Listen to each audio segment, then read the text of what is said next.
জমিন থেকে একটা সিটি ইয়াজিদ বরাবর যিনি পাঠিয়েছেন তিনি হলেন আব্দুল্লাহ হাজরামি। তিনি ইয়াজিদ বরাবর লিখছেন, হে আমিরুল মুমিনিন, নাউজুবিল্লাহ বলেন। আব্দুল্লাহ হাজরামি দালাল বলি কথা, দালাল বলি এগুলো মারাত্মক কথা, বলেন ঠিক কিনা? আব্দুল্লাহ হাজরামি বলেন, হে আমিরুল মুমিনিন ইয়াজিদ, কি বলছে? আমিরুল মুমিনিন ইয়াজিদ, আপনি মসনদে বসে আঙ্গুল চুষলে হবে না। আপনি জানেন না হুসাইনের প্রতিনিধি হইয়া তিনি মক্কা থেকে সরাসরি কুফায় আসলেন। 12,000 কুফি মুসলিম বিন আকিলের হাতে বায়াত গ্রহণ করে নিলেন। আর আপনি ইরাকের জমিনে সংসদের মধ্যে মসনদে আপনি বসা, এইভাবে যদি আপনি বসে থাকেন তাহলে আপনি আপনার মসনদ রক্ষা করতে পারবেন না। আপনি সেখানে বসে থাকলে হবে না।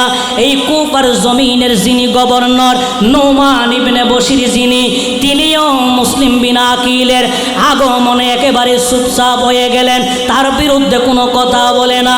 হ্যাঁ, আপনি আমিরুল মুমিনিন ইয়াজিদ, আপনি একটা কাজ করেন, এই কুফার জমিনে এমন একজন গভর্নর নিযুক্ত করেন যিনি মুসলিম বিন আকিলের বিরুদ্ধে দাঁড়াবে। জোরে বলেন নাউজুবিল্লাহ।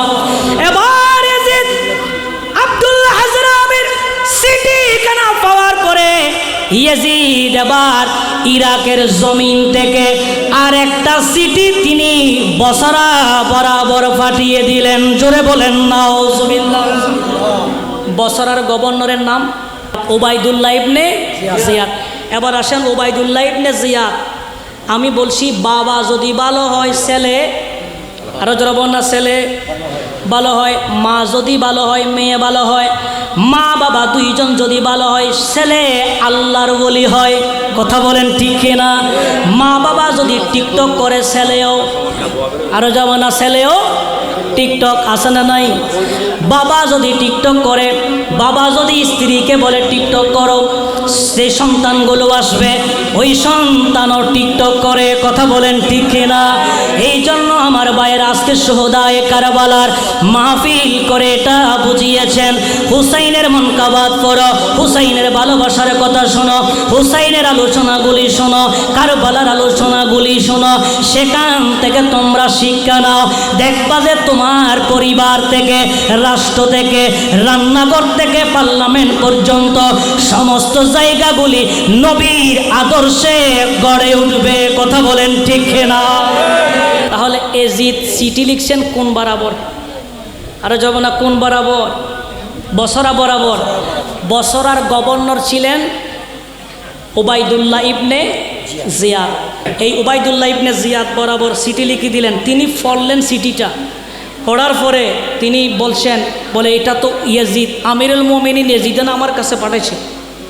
তিনি পড়ছেন, ওখানে লেখা আছে, হে ওবায়দুল্লাহ ইবনে জিয়াদ, আপনি এই বসরা থেকে সরাসরি আপনি কুফার জমিনে যান। তোমাকে বসরারও গভর্নর বানাইলাম, কুফারও তোমাকে গভর্নর বানাইলাম। তুমি এখানেও আপনার এই বসরায়ও তুমি থাকতে পারো, কুফার জমিনেও তুমি থাকতে পারো। অর্থাৎ দুই জায়গার গভর্নর আমি তোমাকে বানিয়ে দিলাম।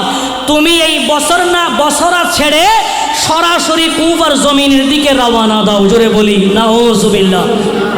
এখন এটা পাওয়ার পরে দুই জায়গার ক্ষমতা মানি আর কোনো কথা আছে? আরো যারা বলে না আছে, যে এলাকার মেম্বার তারা যদি এমপির দায়িত্ব দিয়ে দেন, সে তো পাওয়ারও তো একেবারে গাছার আঘাত। কথা বলেন ঠিক কিনা? এবার তিনি ওবায়দুল্লাহ ইবনে জিয়াদ রাত্রিবেলায় নিজের ভাইয়ের সাথে পরামর্শ করলেন। তার ভাইয়ের নাম হলো ওসমান, তার ভাইয়ের নাম ওসমান। একবার তিনি পরামর্শ করার পরে সকালবেলা তিনি গভর্নর হাউসে উপরে উঠলেন।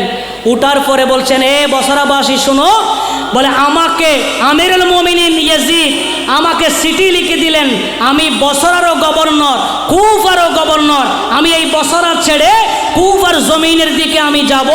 তবে আমি তোমাদের কাছে রেখে গেলাম আমার ভাই ওসমানকে, খবরদার আমার ভাই ওসমানের কথা যদি না শোনো, তাকে যদি অমান্য করো, তার আনুগত্য যদি না করো, তোমরা ভালো করেই জানো আমার বাবার নাম হলো জিয়াদ, আমি কিন্তু আমার বাবার চেয়েও কম না। জোরে বলি নাউজুবিল্লাহ।